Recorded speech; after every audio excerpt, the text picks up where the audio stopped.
Muy buenas noches, amigos de Cusco Post, seguidores de nuestro diario digital. El día de hoy estamos con el candidato Carlos Guamán Cruz. Él es candidato número 1 al Congreso por la región Cusco por el Partido Renovación Popular, partido que lidera el ingeniero Rafael López Aliaga.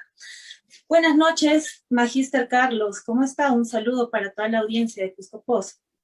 Muy buenas noches, estimada Catherine. Muy buenas noches a todos los seguidores de Cusco Post. Para mí es un gusto reincorporarme a estas actividades partidarias después de un paro que he tenido que hacer por temas de salud un poco delicados. Y es un gusto para mí reencontrarme con la audiencia de las redes sociales a través de Cusco Post y con esta entrevista, Catherine. Muchas gracias. Muchas gracias, Carlitos. Bueno, nuestro público también es bastante joven de nuestra página web, entonces queremos nosotros conocerte un poquito más. Queremos saber quién es Carlos Guamán, cuál es tu experiencia laboral, cuál es tu trayectoria en política, así cortito nada más, ¿no? Para A ver, yo soy conocerte un contador poquito más. público de profesión, egresado de la UNSAC. He tenido la oportunidad de estudiar 3 maestrías, una maestría en tributación nacional, una maestría en MBA, Administración de Business Administration de negocios, y una maestría en gobierno de organizaciones. Además, también he podido estudiar un doctorado en administración. Me he desempeñado como contador general y luego como administrador general del Arzobispado del Cusco, viendo muchos temas en la región, temas sociales, temas turísticos también, que es bien importante. Esperemos nos dé el tiempo para poder conversar. Adicionalmente, también he estado durante 8 años en el directorio de la Caja Municipal Cusco, de los cuales 2 años, a los 31 años, me tocó la gran responsabilidad de dirigir una empresa tan grande como la Caja Municipal, y ahora en los últimos años me he desempeñado más en el rubro de la educación como profesor universitario en la UNSAC, en la Universidad Andina, en la Universidad Continental, también profesor de posgrado en las maestrías que dan estas universidades y representante de una universidad internacional como es UNIR en Cusco y en el Perú. Tengo también algunos emprendimientos personales como son empresas dedicadas al rubro de salud, y también me gusta mucho el tema de hacer consultorías empresariales para el sector privado. Muy bien, Carlos. En todo lo que nos cuentas podemos dar, bueno, lo más que puedo resaltar es tu experiencia de trabajo en la Caja Municipal, una empresa que ha crecido un montón desde sus inicios, ¿no? Inició con créditos prendarios y ahora está a nivel nacional. Dirigir esta gran empresa durante 8 años con los pocos años que tenías, ¿no? Tal vez el sueño de cualquier joven alcanzar un gran puesto a una corta edad. Pero si te iba tan bien en la vida profesional, ¿por qué incursionar en la política? Mira, es bien importante el tema que dices porque yo tomo los cargos como una carga. Hace muchísimos años yo leía un libro y me impactó una frase que decía, los cargos son una carga, porque realmente si uno interioriza eso, se da cuenta de que cuando uno es jefe, cuando de uno depende las decisiones, estas decisiones van a afectar a cientos, a miles de trabajadores y por ende también a sus familias.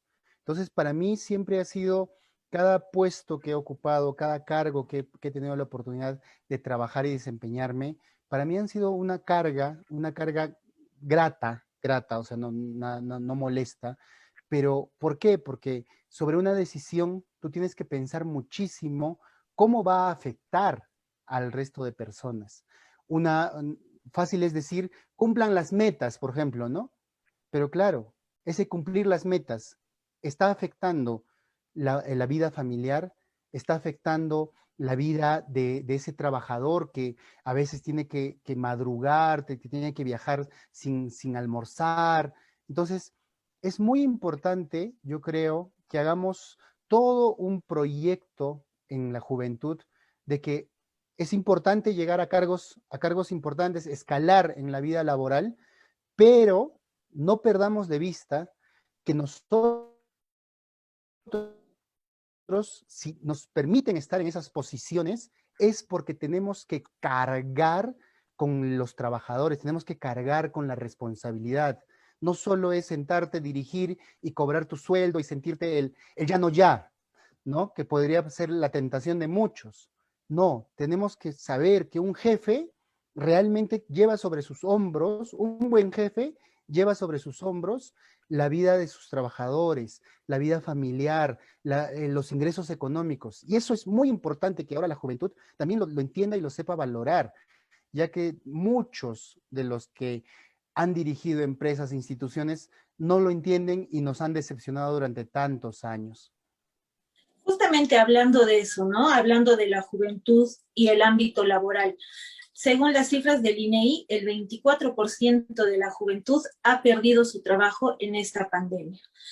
Y mucho más incidencia de este desafío laboral han tenido las mujeres. Bueno, los jóvenes necesitan trabajo. Los que han perdido ahora sus ingresos económicos son los que están por debajo de los 24 años, que son también jóvenes que trabajan para pagar sus estudios. Muchos de ellos se autosustentan, migran de provincias, de Cusco a Lima, o si no de acá de las provincias altas hacia la ciudad del Cusco. Entonces, tú, o a partir de tu partido, ¿cuál es la propuesta que ustedes que piensan que es prioridad para solucionar este problema que es ahora tangible de los jóvenes?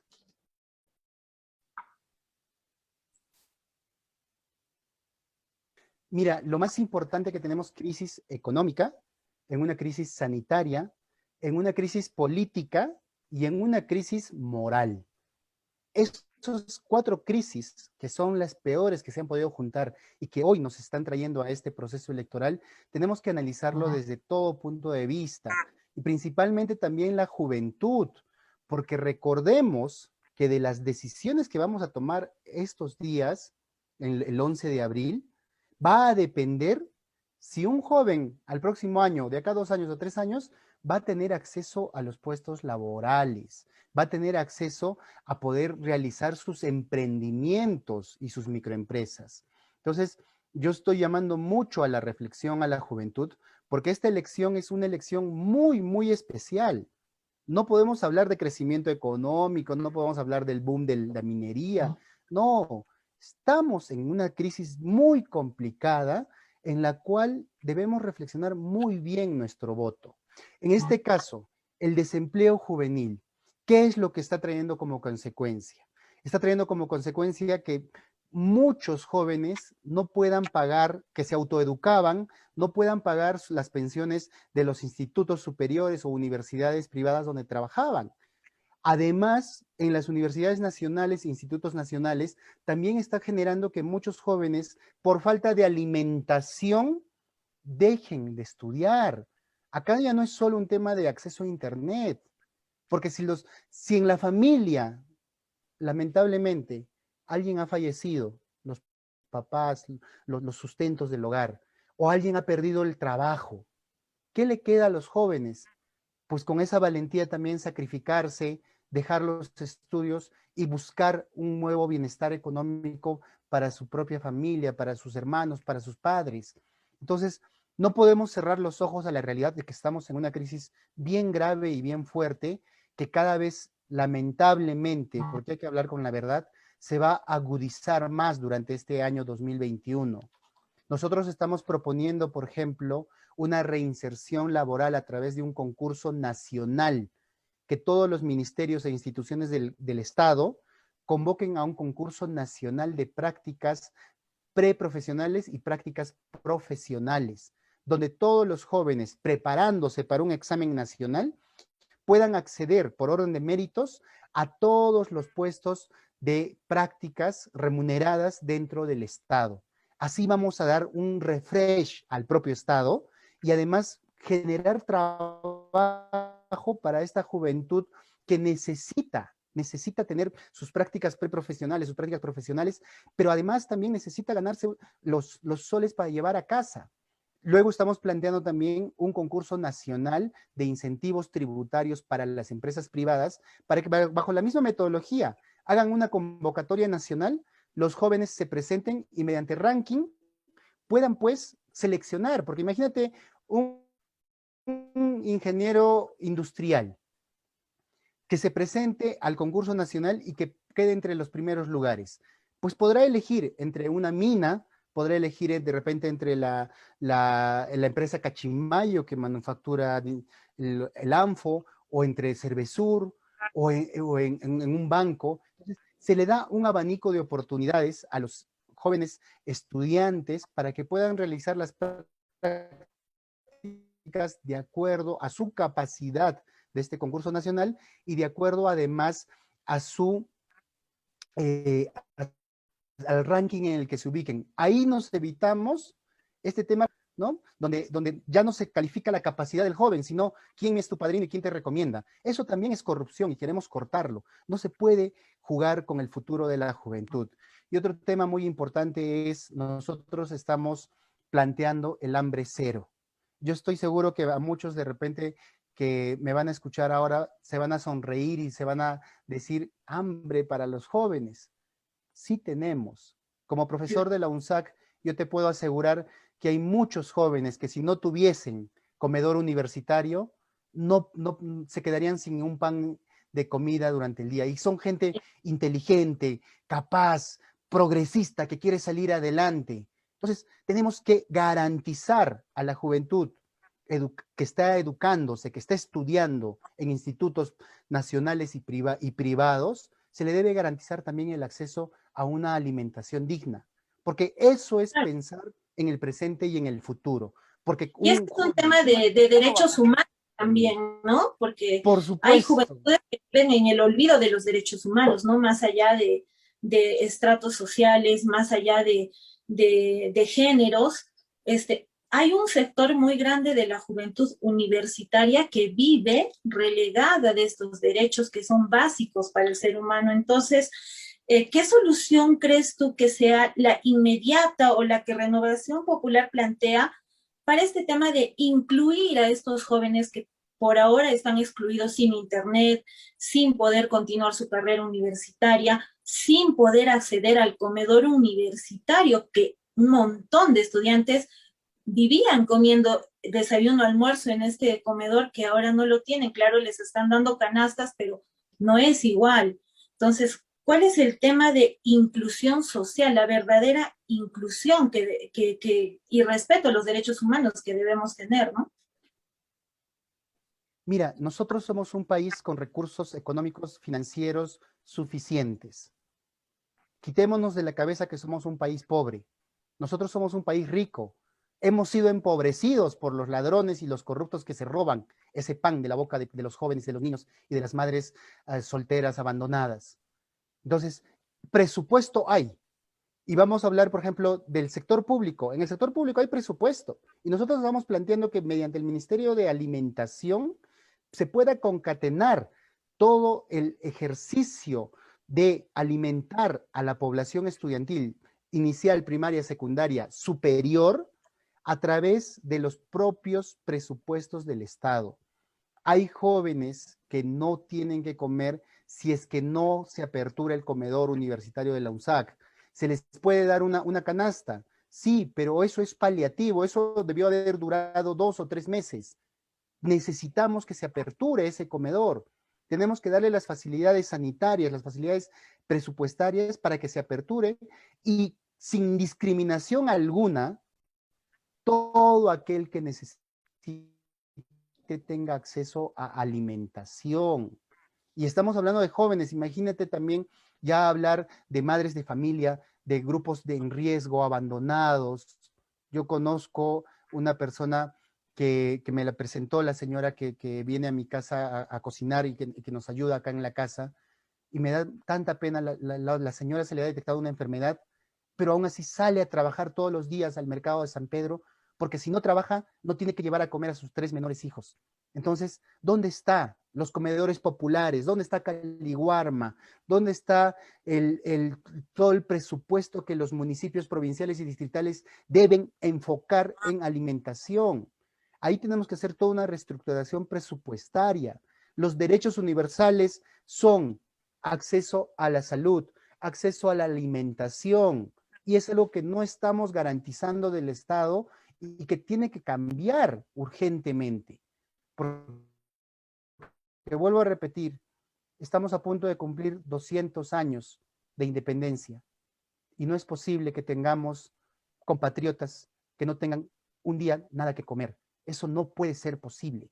En un país tan rico como el Perú, con tantas potencialidades ganaderas, agricultura, económicas, no podemos permitir que esto siga pasando. Yo estoy seguro que la gente que me está escuchando, los jóvenes y todos los que me oyen ahora por redes sociales, comparten esta indignación de que lo importante es garantizar la alimentación a todos aquellos peruanos, compatriotas nuestros que necesitan esa comida. Y por otro lado, también es muy importante no descuidar también la parte donde la educación privada también tiene que cumplir un rol social, porque muchas familias hacen esfuerzos increíbles para pagar su educación privada de sus hijos. No es que todo el que estudia en la educación privada sea alguien que le sobre la plata, para nada. Hacen esfuerzos increíbles y a veces caen en desgracias. Entonces, ¿dónde está también esa fiscalización que tiene que existir por parte de SUNEDU, por parte del Ministerio de Educación, donde las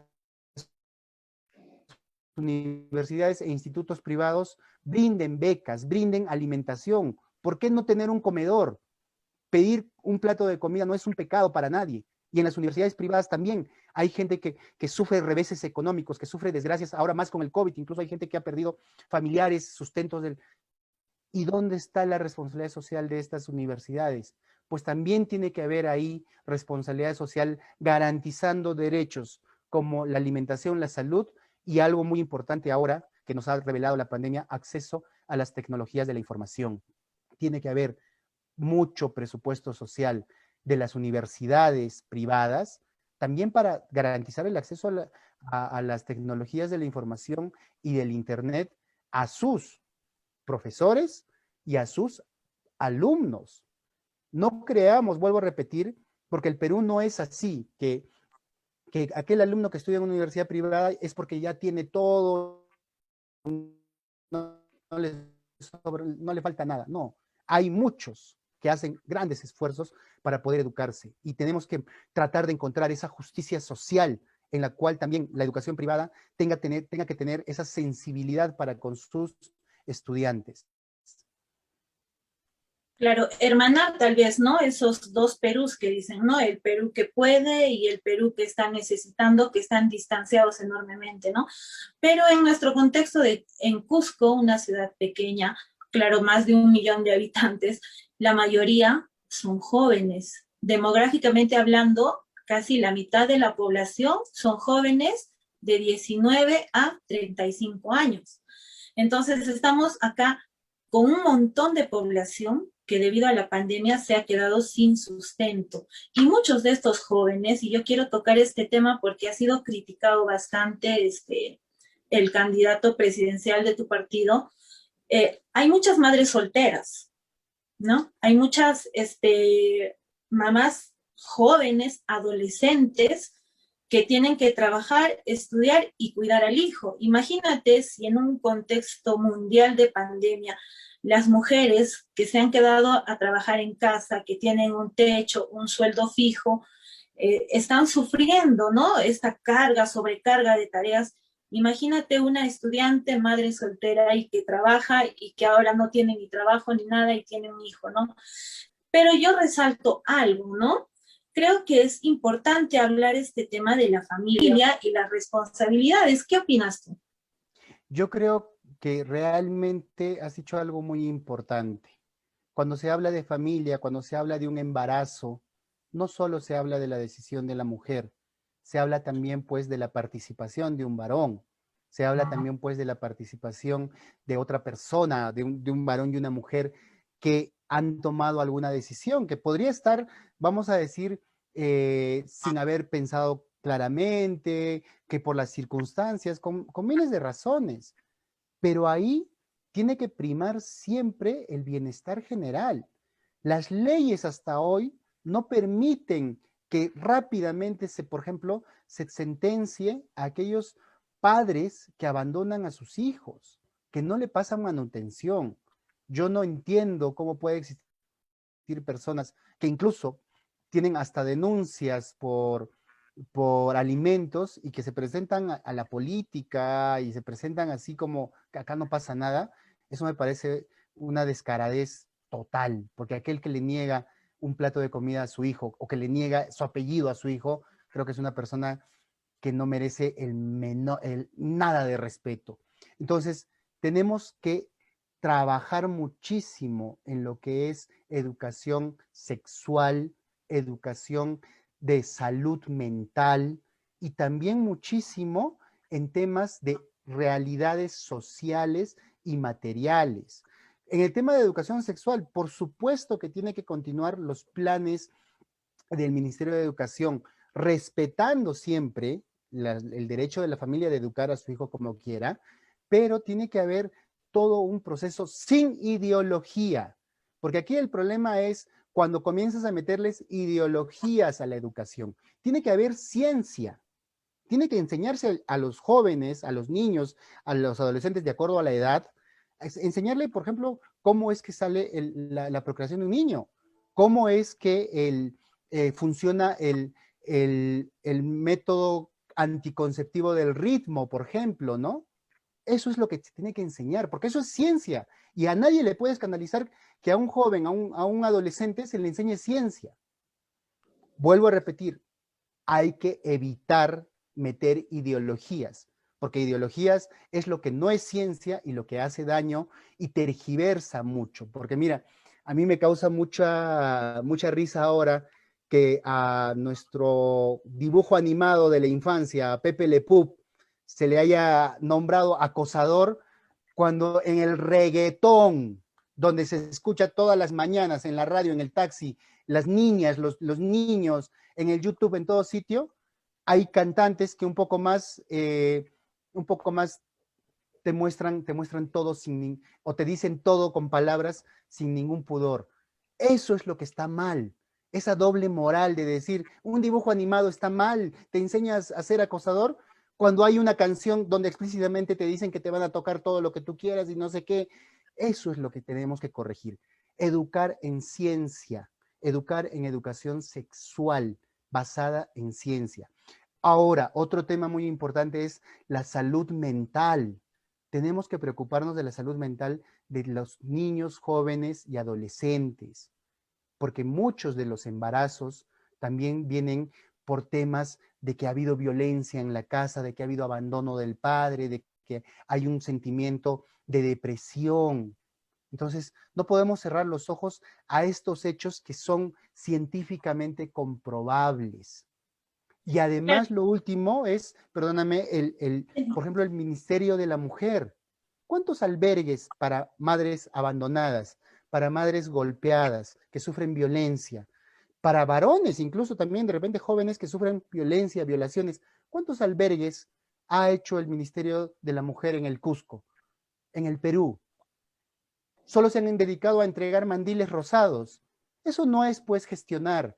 Eso es vivir de ideología, de decir, si te doy un mandil, tú ya no vas a ser violento. No, tenemos que hacer cosas concretas, objetivas, crear centros de asistencia, crear albergues, crear albergues tanto para jóvenes, varones y mujeres, porque la violencia sexual y todos estos cánceres de la sociedad existen en muchas situaciones. Yo como profesor universitario, si te contaría las cosas que yo conversé con muchos de mis alumnos que me han confiado buscando un consejo, te diría que realmente la juventud necesita estos tres pilares: educación sexual científica, nada de ideologías; educación en salud mental, porque es importante. Mira, para una universidad con 20,000 alumnos, solo existen 5 psicólogos. ¿Tú crees que esos 5 psicólogos hacen algún trabajo? Lamentablemente no lo pueden hacer. Solo cumplo y miento.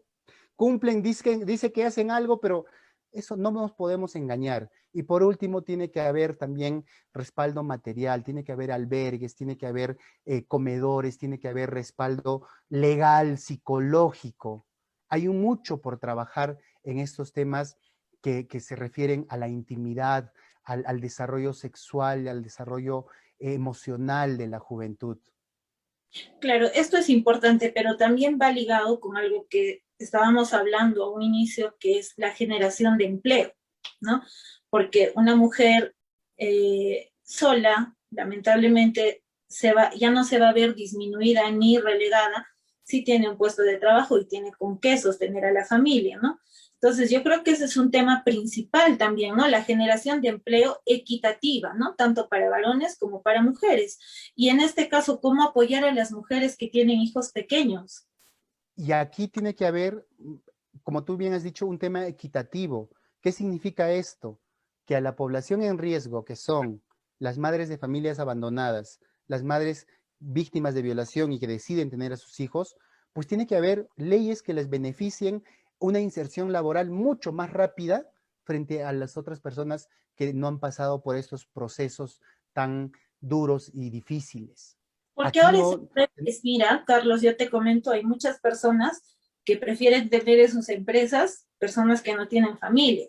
¿Por qué? Porque pueden estar más horas trabajando, pueden rendir mejor, entre comillas. Entonces se prioriza y muchas veces hasta mienten, ¿no? Como para entrar a trabajar a un puesto de trabajo. Entonces yo creo que las prioridades están pues desfasadas, ¿no?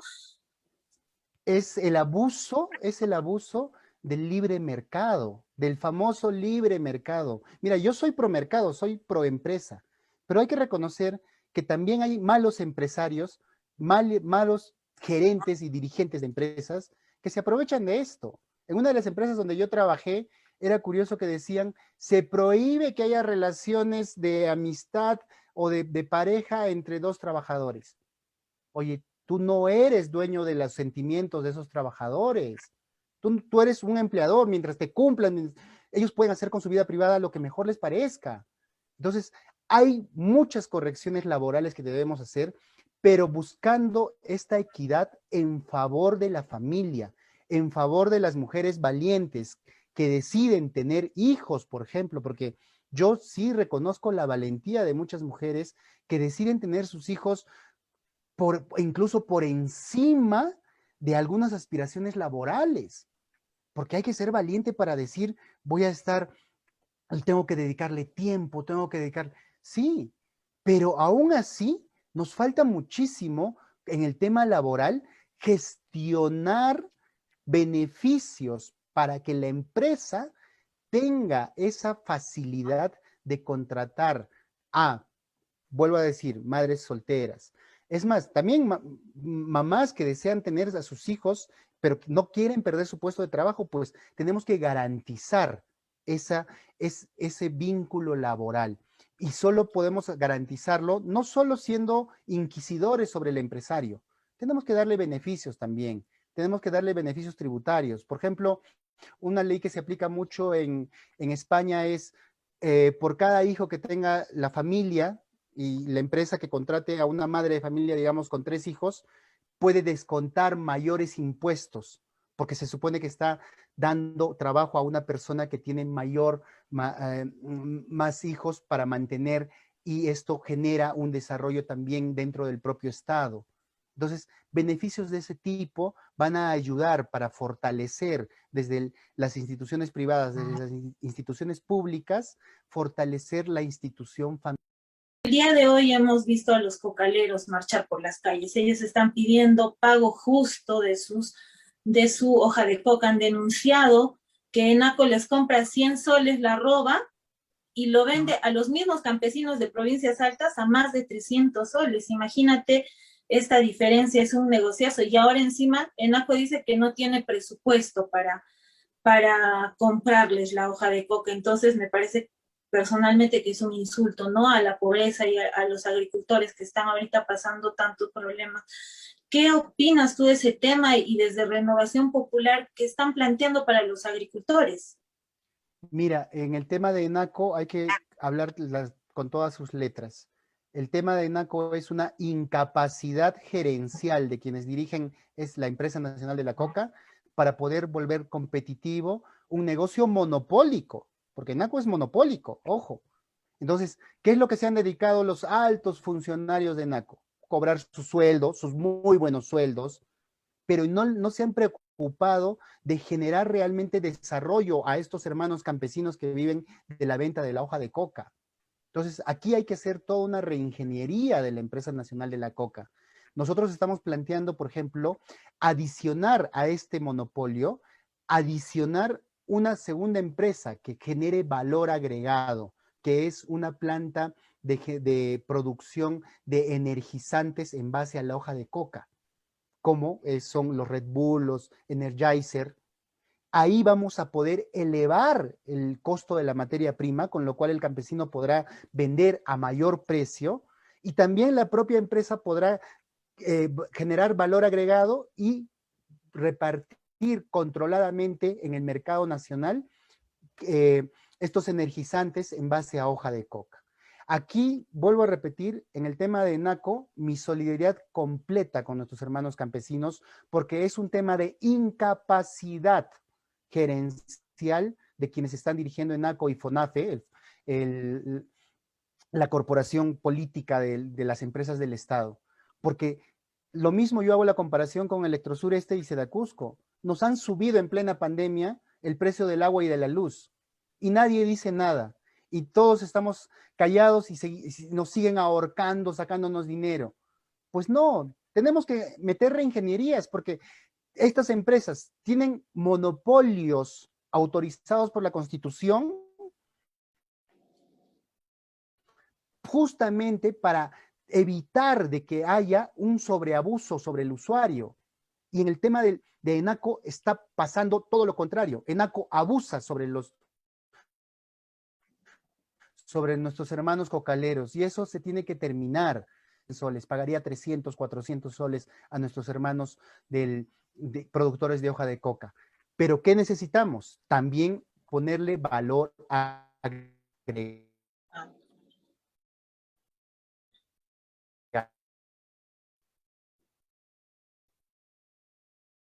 De lograr un equilibrio también en el lana de alpaca y en muchos otros productos que podemos ver a lo largo y ancho de nuestra región. Otro tema es el gas. El gas sube. Bueno, la Plus Petrol, las grandes empresas que importan el gas le están echando la culpa a los distribuidores. Dicen que los distribuidores son los que se llevan la gran parte de las ganancias, ¿no? Y que ellos venden a un precio estándar, ¿no? Bueno, en el caso del combustible no podemos hablar mucho porque el combustible se rige a un precio mundial, ¿no? Pero el gas, o sea, tenemos acá en Cusco una gran reserva de gas. Tenemos cerca a Bolivia, que tiene precios bajos, Chile. Mira, no entra en la lógica, propietarios de la materia prima, paguemos el producto terminado más caro del mundo. O sea, no entra en ninguna lógica y aquel que quiere excusar eso, yo creo que se encuentra completamente equivocado y no sabe de economía, no sabe de finanzas. Acá tenemos que hacer correcciones donde, vuelvo a repetir, sí hay errores del mercado que se tienen que corregir y para eso está el Estado, para eso está el Congreso. Un tema a cortísimo plazo, pues negociar con Bolivia para que pueda ingresar gas boliviano a precio mucho más económico y cubrir ese vacío que hay. ¿Cuánto ingresaría? Más o menos a 15 soles. Pero algunos me dicen, pero es gas boliviano. Mira, si a una madre de familia le va a ahorrar 50 soles, de lo que paga 50 soles, le va a ahorrar a que rebaje 15 soles, el gas me interesa si es boliviano o chileno, de donde sea. Yo creo que esa madre de familia, con ese ahorro, va a poder darle mejor alimentación a sus hijos. Y a mediano y largo plazo estamos planteando una planta envasadora de gas en la provincia de La Convención, donde pueda atender la demanda del sur del país, por lo menos mínimo la del Cusco, que somos los dueños de la materia prima. Entonces, esto sí se puede hacer enfocando desde un punto de vista de pragmatismo empresarial bajo el respaldo financiero del Estado. Sí se puede hacer. Yo te pongo un ejemplo rápido porque mucha gente dice, no, que no funciona. La Caja Municipal es una empresa pública, exitosa. Ha tenido un crecimiento impresionante. Entonces, ¿por qué no copiar ese modelo de estatutos, de gerencia, de directorio y aplicar también a otras empresas que mejoren la calidad de vida del poblador? Sí se puede, porque nos da mucha voluntad política, todo el panorama que hay de deficiencias en nuestro. Muy importante todos los temas que hemos tocado, Carlos. Bueno, creo que quedan muchos temas en la agenda. Tenemos en el Cusco la reactivación turística, tenemos la educación que está ahora iniciando el nuevo año escolar y tenemos estudiantes que hasta están protestando por electricidad porque no tienen dónde cargar su laptop, su teléfono, no tenemos internet. Bueno, son muchos temas que podríamos hablar horas contigo, ¿no? Bueno, yo te quiero invitar para una próxima oportunidad para seguir conversando sobre más temas. Creo que por hoy es suficiente, no te quitamos más tiempo y bueno, la gente va a querer seguir escuchando más propuestas, no solo las tuyas, porque estamos invitando a todos los partidos, a todos los candidatos a que puedan compartir con nosotros sus propuestas para poder sacar nuestra conclusión y emitir un voto responsable. Como tú dices, este año es crucial. La incertidumbre que estamos viviendo a nivel mundial de la incertidumbre económica de salud, se habla mucho de un reseteo mundial, ¿no? Donde se tiene que replantear todo el sistema. Entonces, estamos en una situación muy crítica y tenemos que realizar un voto bien pensado y responsable a futuro, porque del voto de ahora creo depende los próximos 10 años, no solamente los 5 que van a gobernar, sino ya a futuro, ¿verdad? Entonces, muchas gracias, Carlos, por venir y yo te invito para una próxima oportunidad y también esperemos poder estar conversando con el candidato Rafael López Aliaga de repente para conocer sus propuestas a través tuyo le hago la invitación. Y bueno, muchísimas gracias. Unas últimas palabras, por favor, para la gente que nos está viendo.